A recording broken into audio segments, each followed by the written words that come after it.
I was so wrong, like so wrong.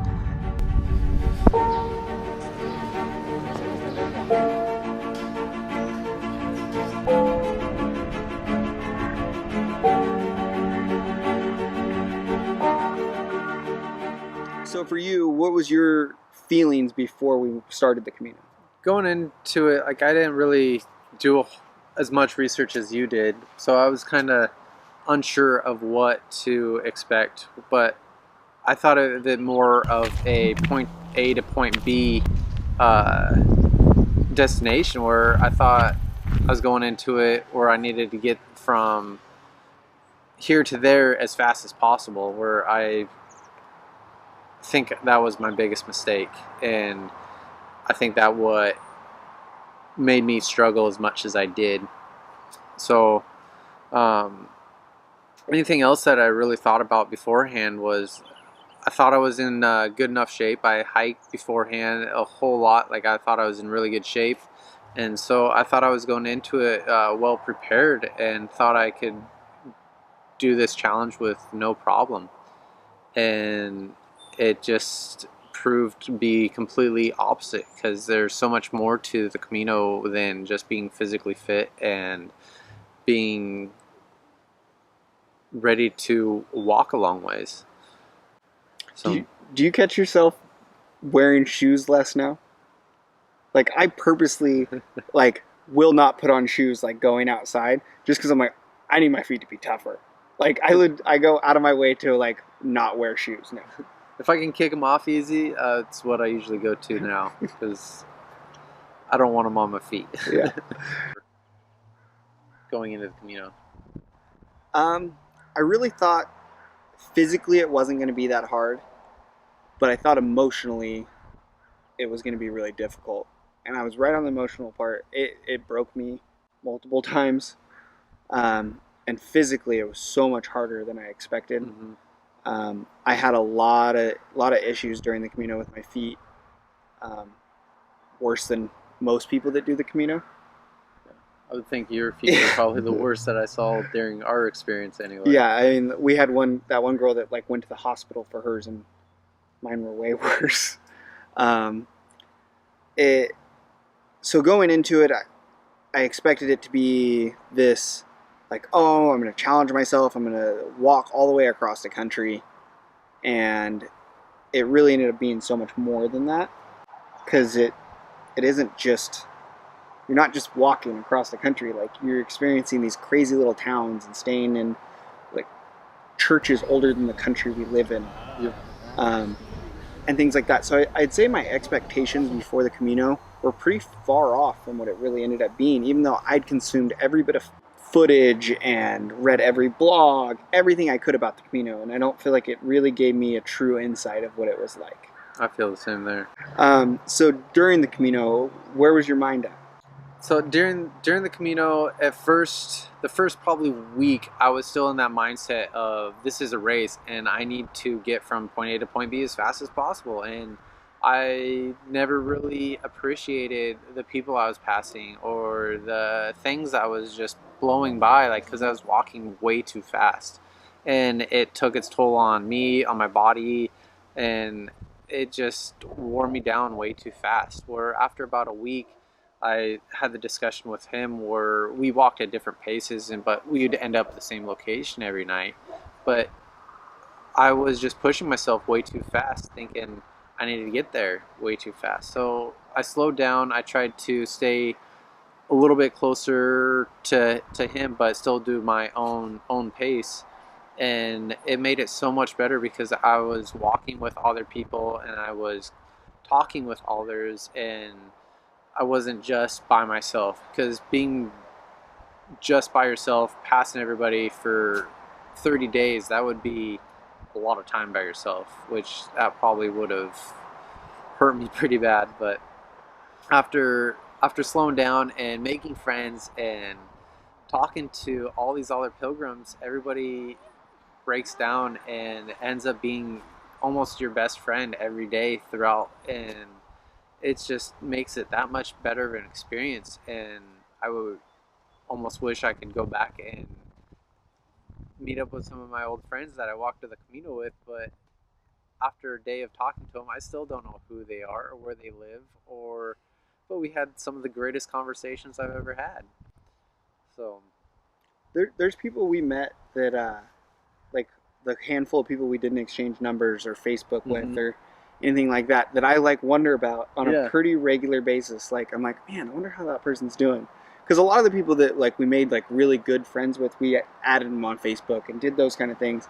And so like I still get to see what their day-to-day life is, and that's cool. Like I have friends in Denmark, I have friends in South Korea, I have friends in all these places, and like even though some of them we only walked with for a day or two, are like, you can come stay at my house at any point you want, like open door policy. And I feel the same way about them. Like they'd come here, I would bend over backwards to make sure they had the most fun they could. Absolutely. And they're people I walked with for 2 or 3 days, but I feel so close to them. Yeah, it's just amazing how fast you make friends and connect with people that you would normally never even consider really associating with, just because the different lifestyles or different um, backgrounds that you've been grown up around. So like it's just amazing how like open everybody is, and there's no barriers. Nobody has any of these judgmental factors, and it's just everybody's loving everybody because we're all doing the same thing. We're all in this together, and we all have a common goal to get to the end. So it makes it really, really fun sharing everybody's stories of how we got to the Camino, what drove us to this experience, and why we're doing it. Because everybody has their problems at home or reasons why they're doing this, and everybody's open to talk about it, and it relieves a lot of stress, and it makes it fun. So during the Camino, what was your mental state? Man, during the Camino, I struggled. I fucking hated it, to be completely honest, a couple different times. I definitely played around with the thought of quitting, and I'm so glad I didn't. In hindsight, like it would have been the worst decision I ever made. But my body just wasn't agreeing with it at all. It was hard. I'd say about the halfway point, a little past that, things started to get a little bit better for me. And I started to be able to appreciate things a little bit more. But there were still some days where we were walking through just either rural desert forever, and there's not a tree, not anything but fields for as far as you could see, and that gets old real quick. And then on the other side of that, there's times where you walk through an industrial area for a couple days, and you don't feel like you're experiencing anything. But in hindsight, or later on, you realize that those were kind of the most important days. Yeah. Because those were the days where like there's no visual stimuli, there's nothing to look at, nothing. Like all you can do is sit down and think, or walk and think about your life. And those were the days that like I went deep, like into some subjects in my head that I hadn't thought about in years, and I mean are responsible for who I am a year later. Yeah. So a year later now, what's where are you at? Like what drives you now? Man, the Camino did such a great job of teaching me how little I need. After living for a month out of a backpack with a couple pairs of underwear, a couple shirts, a pair of shorts, you realize like you don't need stuff. Like I have so much stuff that I don't need. It's not even funny. Like the amount of things I've thrown away since I've been home in this last year is crazy. I constantly pick things up. I'm like, I don't think I've worn this shirt in a year. Goodwill, gone. And I try and do that with everything now. I'm like, why? I don't like before I buy something. I'm like, can I take this with me when I travel? Nope, not buying it. So we're a year after now. How did this change you?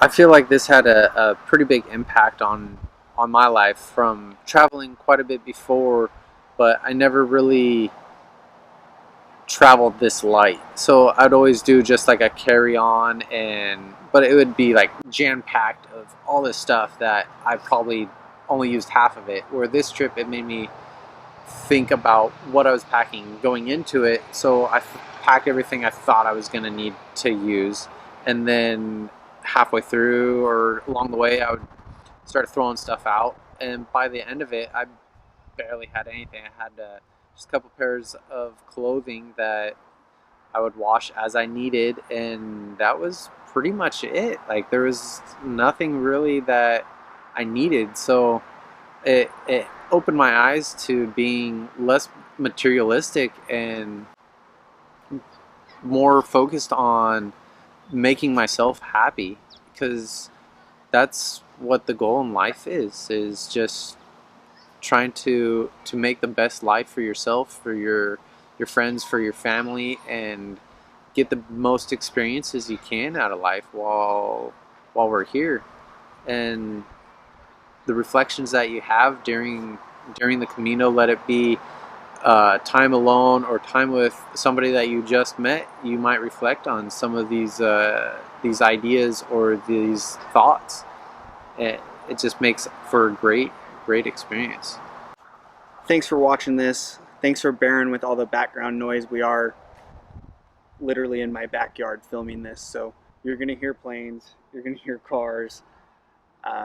That's just you're gonna have to deal with that so we can get our message across, hopefully. So don't give us too hard of a time in the comments about the audio quality. We're doing our best. You know, any subjects that you'd like us to talk about? Sorry for the kid. It's the neighbor. I'm gonna release the dogs on them. Maybe they'll die. This kid's killing me right now. So if you have any questions you have for us, leave them down in the comments. We'll do our best to get to them as fast as possible.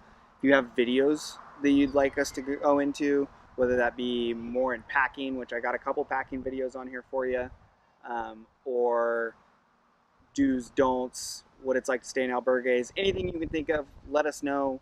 We'll try and make a video about it as soon as possible. Feel free to post some of your pictures and your experiences and your feelings that you had on the Camino in the comments, because that helps everybody, and it just makes for a great experience from passing on the knowledge of what people feel.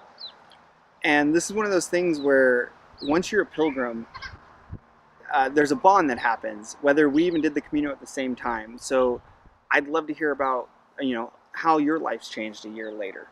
And if it's the same as ours or completely opposite, even better. Mm-hmm. So Buen Camino.